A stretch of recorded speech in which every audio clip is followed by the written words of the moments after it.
Hello विद्यार्थियों, मेरे प्रिय विद्यार्थियों, आज पुनः स्वागत है, अभिनंदन है। आज हम लोग हिंदी साहित्य के इतिहास के अंतर्गत कहानी के उद्भव और विकास का अध्ययन करेंगे। इस प्रश्न को आप लोग बहुत अच्छे ढंग से तैयार करेंगे क्योंकि एक वाक्य अच्छे ढंग से पढ़ना है, क्योंकि इससे वस्तुनिष्ठ प्रश्न भी आने वाले हैं। और ऐसे ही और भी प्रश्न जो लॉन्ग में आप पढ़ते हैं, जो नोट्स हम आपको दे रहे हैं, उसमें से शॉर्ट्स आने के बहुत चांसेस होते हैं, क्योंकि उन्हीं से तो शॉर्ट क्वेश्चन आंसर बनाए जाते हैं। तो आप उन्हें अच्छे ढंग से पढ़ेंगे, जिससे आपको उसमें से अगर कोई वस्तुनिष्ठ प्रश्न आ जाता है तो आपको ये ना हो कि हमने पढ़ा नहीं है।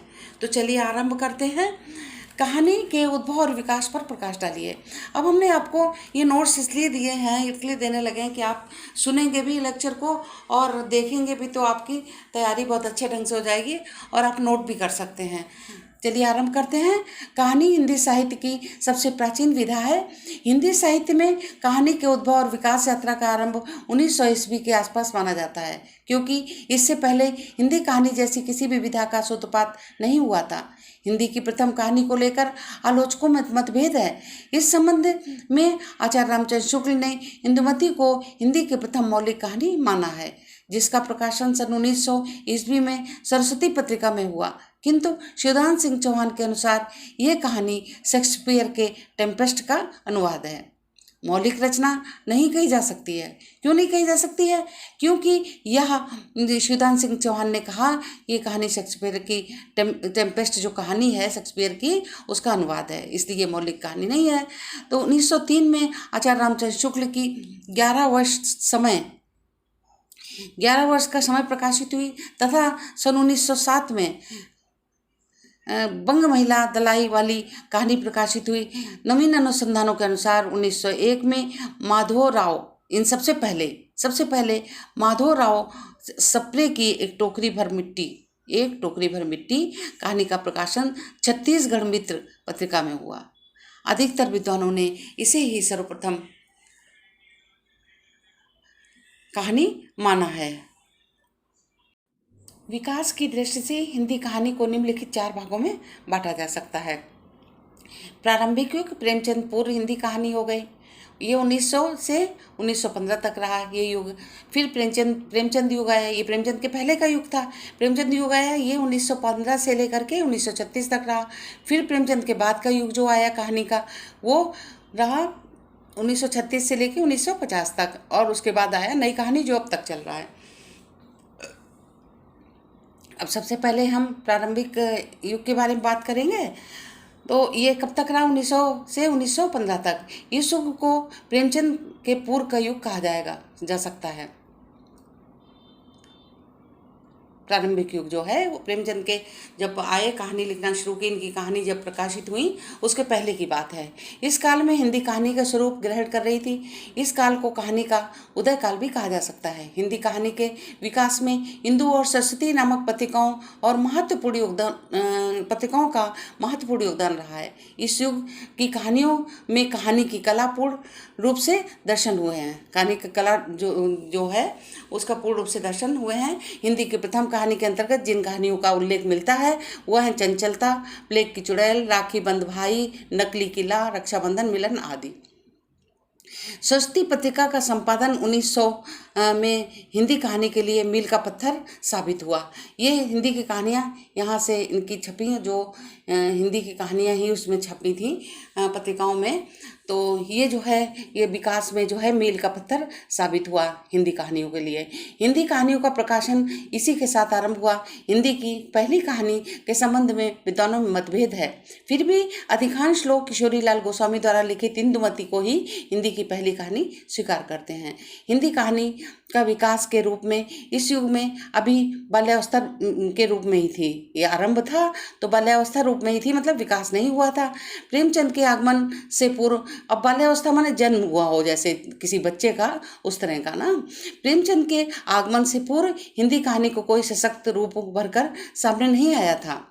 अब उसके बाद आया प्रेमचंद युग, जब सशक्त रूप इनका उभर करके आया कहानियों का। तो प्रेमचंद जी, हिंदी के युग प्रवर्तक कहानीकार माने जाते हैं। आरंभ में वे नवाब राय के नाम से उर्दू में कहानी लिखते थे। उनका कहानी संग्रह सोजे वतन 1907 में प्रकाशित हुआ। स्वतंत्रता की भावना से ओतप्रोत होने के कारण, उस समय अंग्रेजों का शासन था, तो स्वतंत्रता की जो भावना थी उससे ओतप्रोत थी, तो उससे क्या होगा कि जब जनता पढ़ेगी तो उसे भड़केगी उनके अगेंस्ट, तो इसलिए जो अंग्रेजों ने उसे जब्त कर लिया। और सन 1915 में कथा सम्राट प्रेमचंद की पहली कहानी थी सौत प्रकाशित हुई। इसके पहले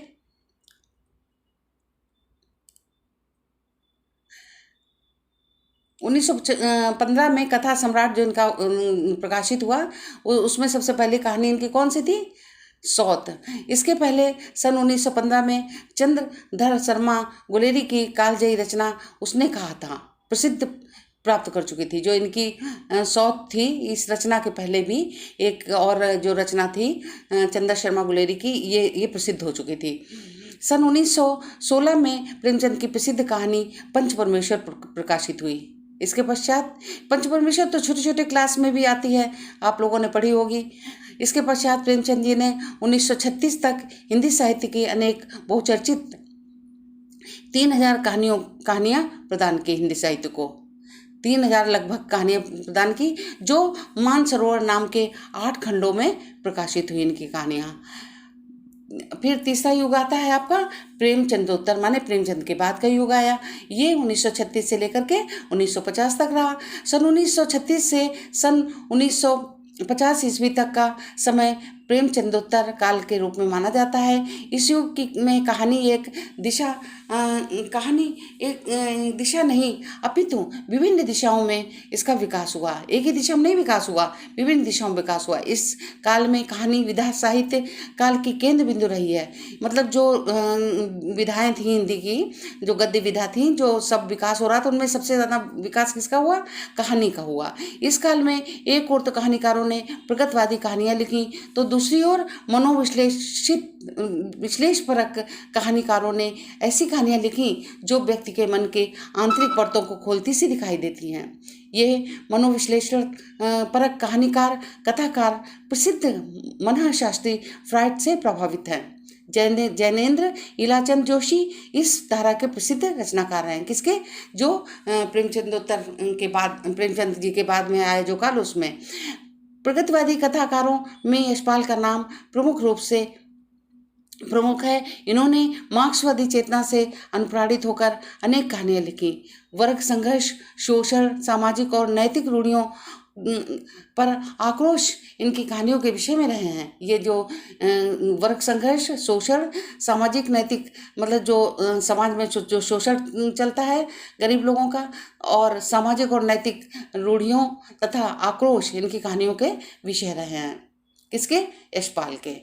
भगवती प्रसाद वाजपेयी, भगवती चरण वर्मा, जनार्दन, प्रसिद्ध लेखक प्रसाद झा, द्विज, प्रभाकर माचुए, ये लेखक, ये प्रसाद झा द्विज एक है और प्रभाकर माचुए अलग हैं। कृष्ण देव प्रसाद गौड़, वेढब, बद्री नारायण शुक्ल आदि इस युग के प्रसिद्ध कथा शिल्पी हैं। अब चौथा युग जो आया वो है नई कहानियों को, जो अब तक चल रहा है। सन 1950 में से वर्तमान अभी तक चल रहा है। इस युग को स्वतंत्रोत्तर काल भी कहा जाता है। इस युग में हिंदी कहानी का एक नए वेग, नई वेशभूषा और नव विचारधारा के साथ आगे बढ़ी।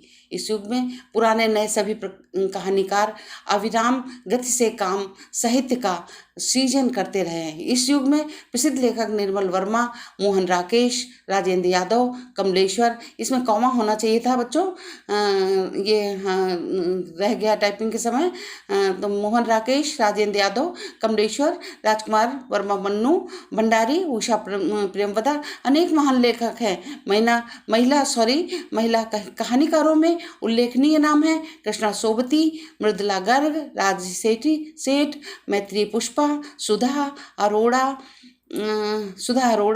मृणाल पांडे आदि।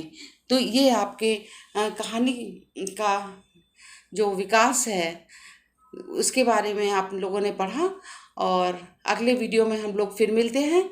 चलिए, धन्यवाद।